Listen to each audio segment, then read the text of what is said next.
Welcome back today, class. Today we're going to continue looking at the age of exploration, but we're going to look at the Atlantic slave trade specifically.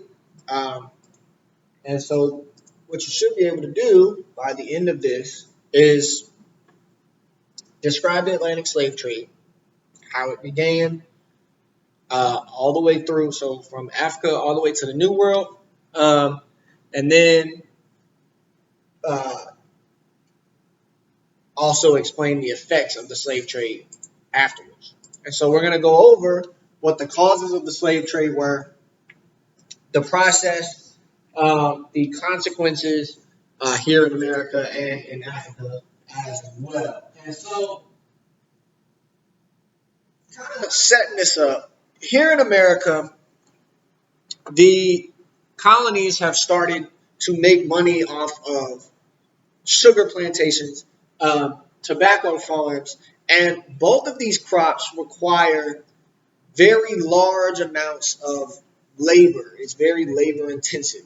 It's a lot of work to cultivate and to get these crops to flourish to the point that you can make large amounts of money off of them. And on top of the settlers that first got here not wanting to do that work,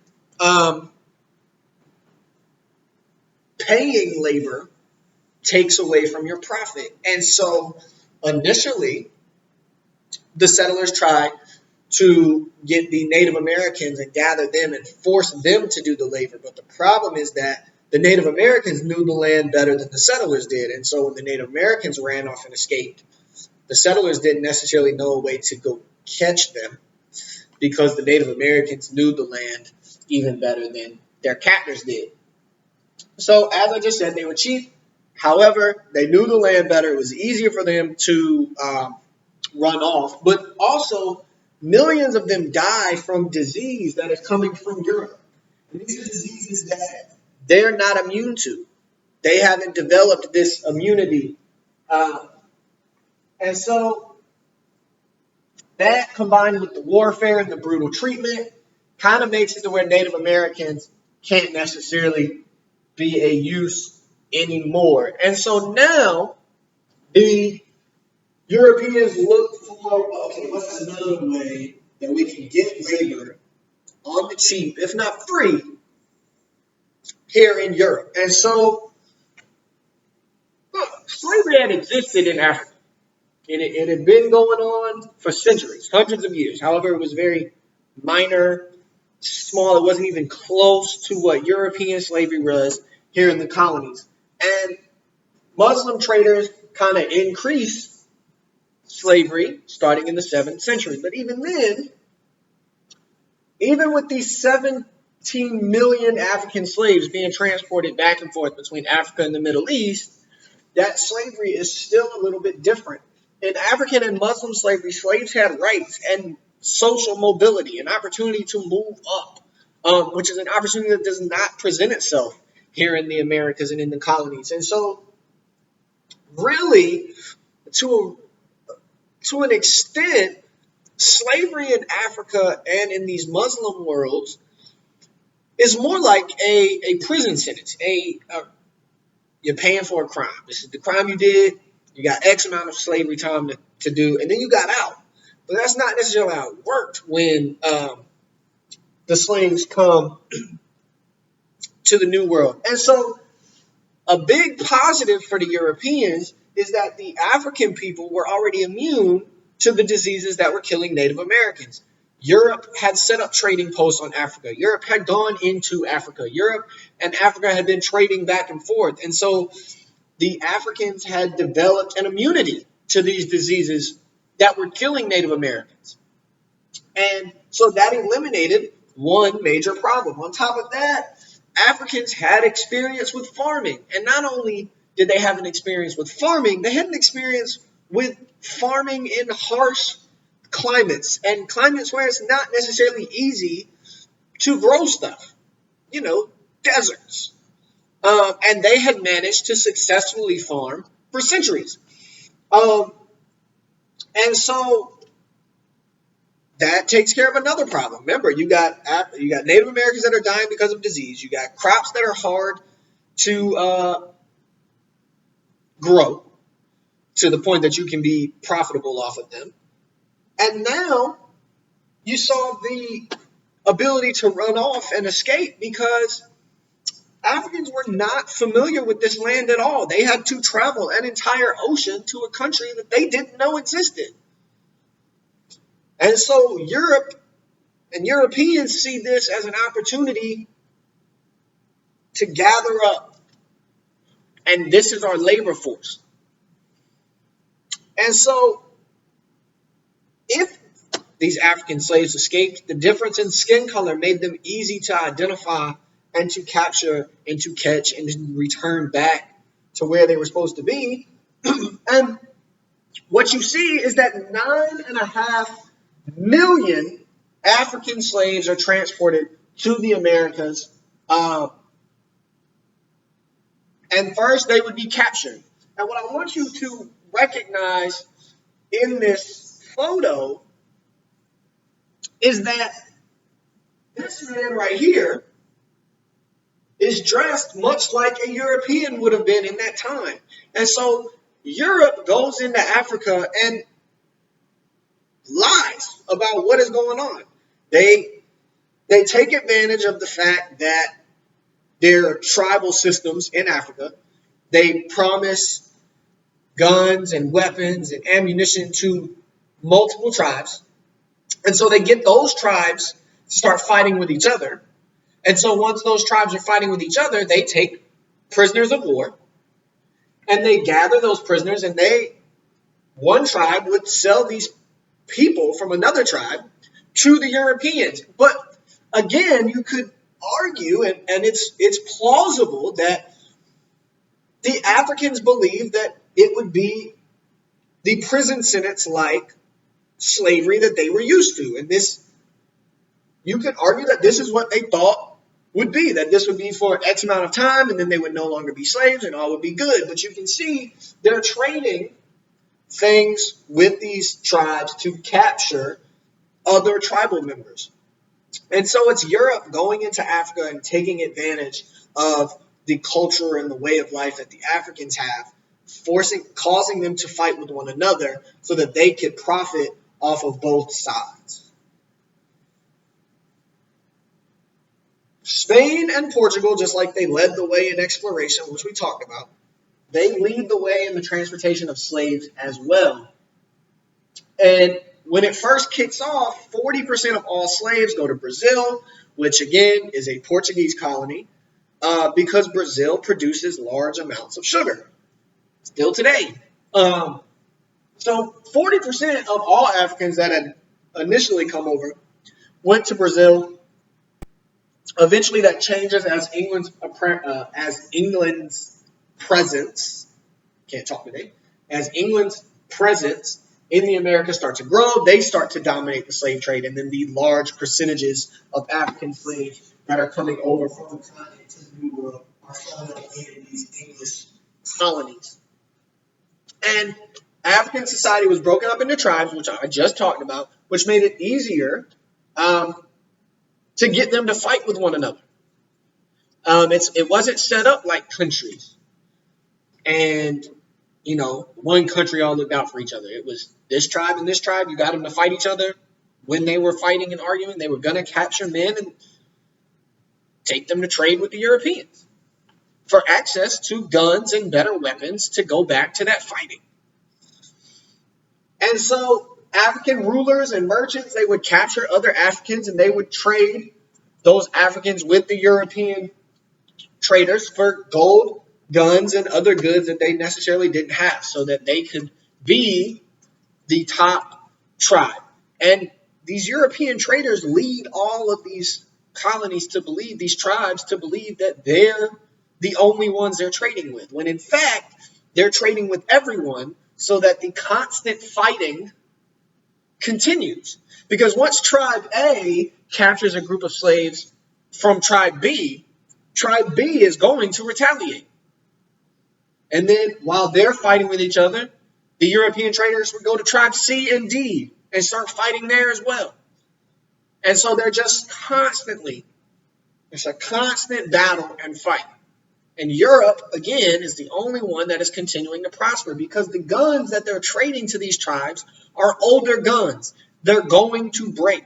They're not the top-notch best guns out there. And so eventually when those guns break or falter, these tribes need more. And because Europe is trading with everybody involved, they're going to need more and more guns. They're going to constantly come to Europe like, oh my gosh, we're in a fight with tribe B. Our guns wore out. Theirs didn't. We need more. And it just continues this fighting in the African continent, which continues with the capture of people and the trade.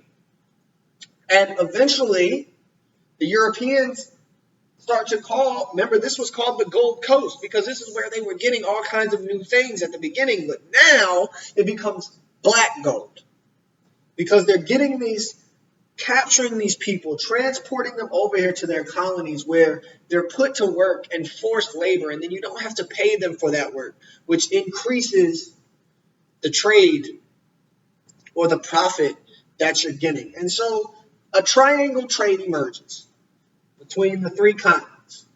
A triangle trade emerges. You got guns coming from Europe to Africa.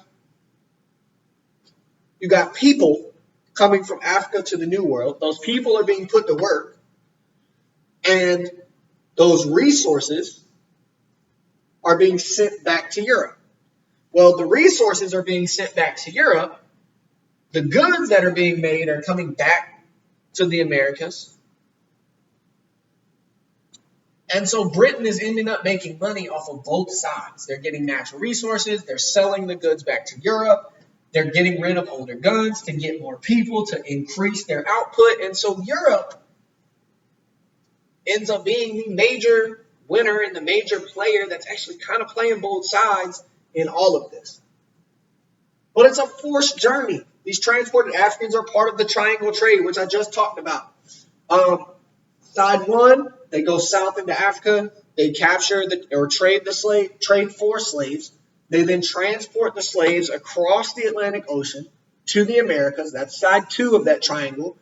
And then Europeans bring sugar, coffee, tobacco, all of that back to Europe. That's side three. So they go, they get their guns, they offload the guns, get the people, which would be sold into slavery. They transport that across.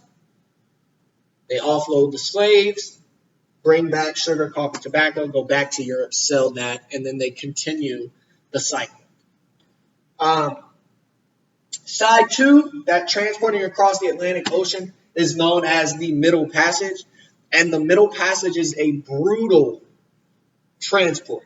It's all of these people are just forced onto a ship, being yelled, whipped, beaten, because they're unable to follow the rules, but they don't understand the language. They don't know what's going on. They know that they've been captured. All of a sudden they're on a boat, and they're traveling to a place that they don't know exists. And millions die in the Middle Passage alone. Millions of people die before they ever get here.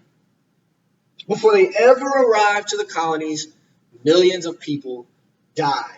And aboard the ships, these African individuals are whipped and beaten and just mistreated. And they're surrounded by malnutrition. They're not being fed enough. They're surrounded by disease. There's feces on these voyages because, as you're going to see, they're packed. They are jam-packed like cargo. Just like if you've ever had to move and you're filling a moving truck and you just pack the boxes up there as best you can, kind of like the game Tetris.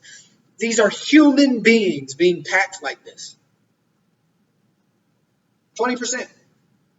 20% of African slaves die before they ever get here.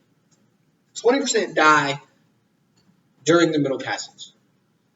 And you can see they're gathered up, forced down into the bottoms of the ships where they're stacked. And they're forced to remain like this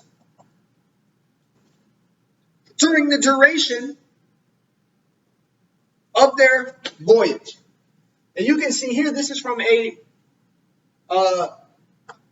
shipmaster's journal. Like, this is documenting the number of slaves on the ship. But what you don't understand is that each one of these heads right here, each little head right here, there's one here, just trying to make it easier for you to see. Yeah.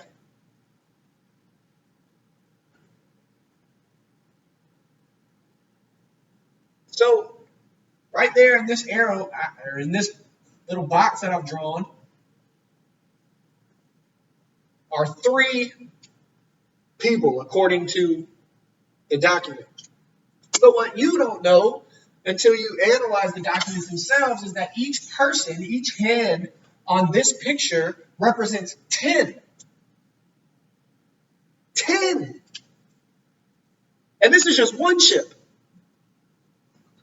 And they're stuffed in there. Coffin positions, stacked on top of one another. And then they are just dispersed all throughout literally the other half of the world. And so,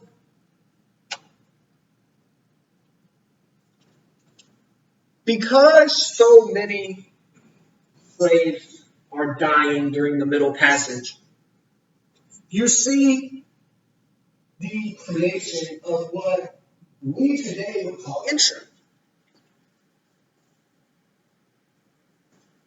And that's because these slave masters, these slave ship drivers, they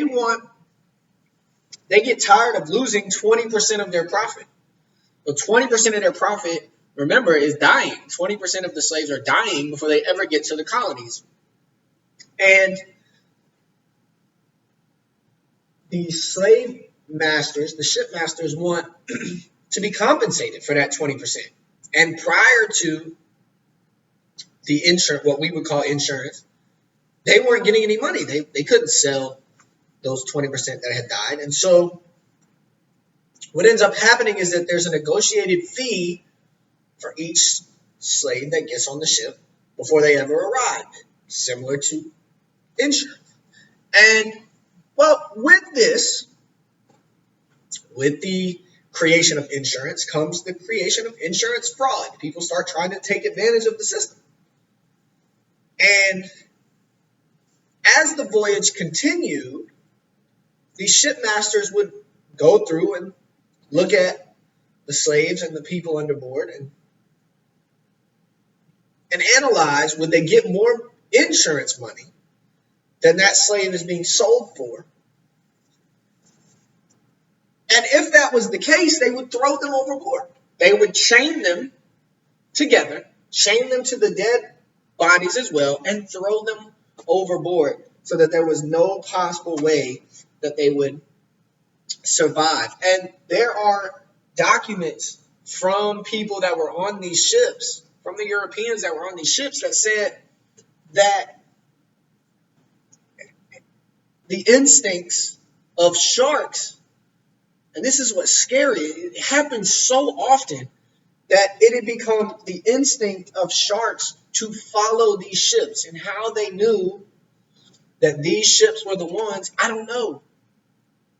But sharks had learned to follow the ships, knowing that eventually large groups would be thrown overboard.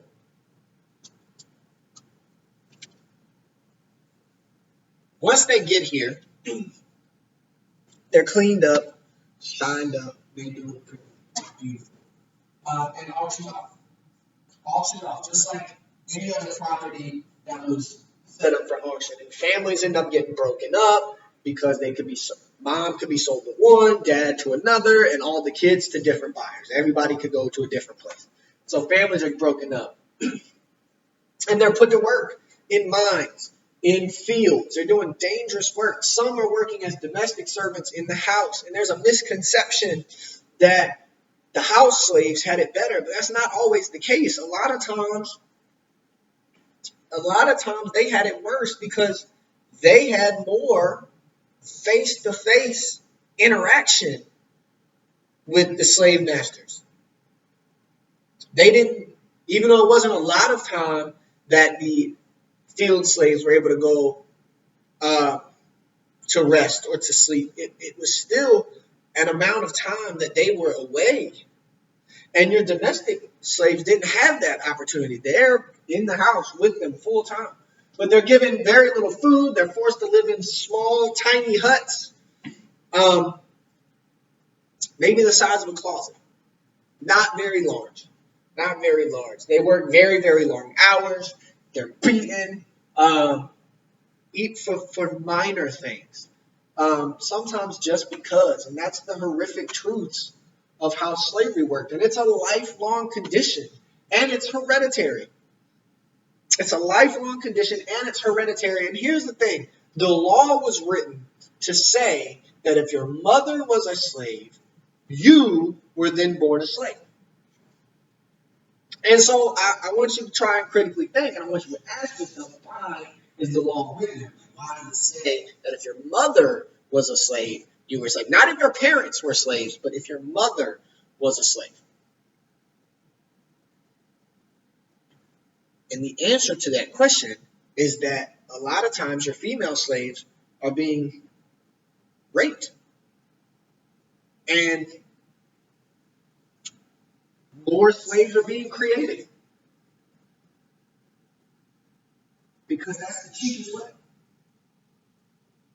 So if your mother was a slave, it didn't matter who your dad was. It didn't matter if it was the slave master's kid or the slave owner's kid. If your mother was a slave, you were a slave, and it's a lifelong condition. And so African slaves start to try to come up with ways to cope, to survive, and to remember their ancestors by. And so they start to use music and stories as a way of doing that and as a mode of survival. And they do eventually find ways to resist in their own little ways. They would break tools. Oh, hey, I can't work. The tool that I was using broke. They would work slowly. A lot of times this would result in beatings, but eventually you can only beat a slave so much, because if you beat them too bad and he can't work for a couple days, that's a couple days work that you're not getting done. And so some would run away, which was extremely dangerous. A lot of times if you were found, you're either returned back to even harsher treatment or killed right there on site. You do get uprisings and revolts that occur. The longer slavery goes on, the more these uprisings and revolts occur. But this is what it looked like. It was a day at the auction. And it was advertised. It was advertised. And the sad thing about this is that these 16 girls would probably sell for just as much, if not more, than the 39 men. So 39 men, they can go out and they can work in the fields and they help cultivate all these difficult to grow crops. These 16 girls, that's the opportunity to make more slaves, which we just talked about. It's a horrific truth, but they're expected just like as if they were going shopping. They would just look at it first and then decide if they wanted to buy it. People. This is happening to people. They would brand them like they branded their own. And then if they didn't work the way they were supposed to, they were whipped and they were beaten. Lashes. And these are lashes that are permanent. They lead to scars.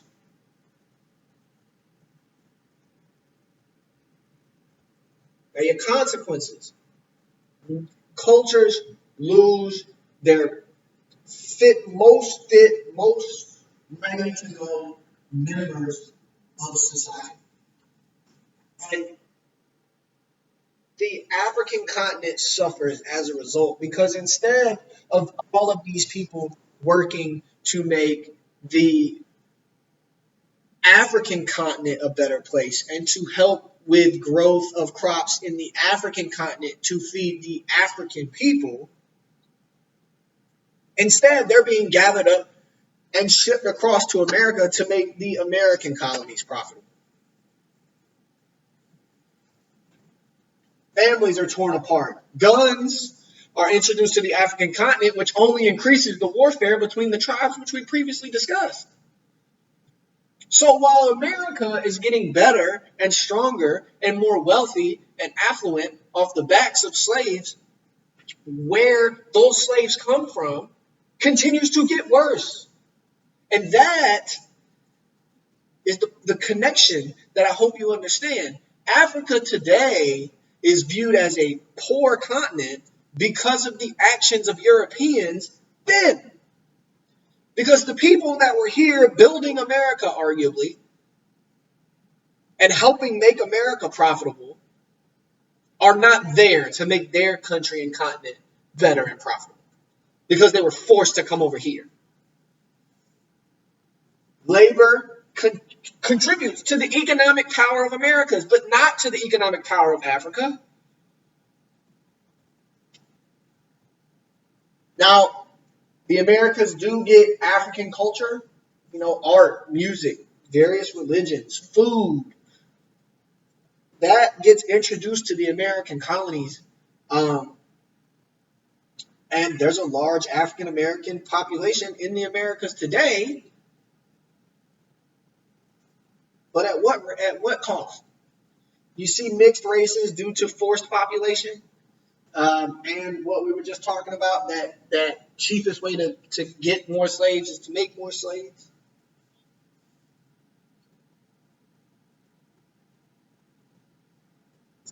So your constructive response question, and what I want you to do at the bottom of your notes, is to answer this question. I want you to describe the Atlantic slave trade from beginning to end. How did it start? How did they get here, and what happened once they were here? But I want to leave you on this note. And with everything that's going on. This is real. This is a truth for all African American people. Their families and ancestors had to go through this. And America today is what it is and is as powerful and as wealthy as it is because these people went through this. And yet, it's not an equal system today. The equality is not the same. You can see it in schools and different neighborhoods. You can see it in how much people are paid. And you can really see it if you look at the condition of African countries. America is as big and powerful and as strong as it is today because Black people helped do that. Slaves cultivated the crops. Slaves helped build the buildings. Slaves helped put the roads and stuff in. Black people did that. At the cost of their own continent essentially becoming the poor countries. And yet they can't be treated equal today. And it's a sad truth. And that's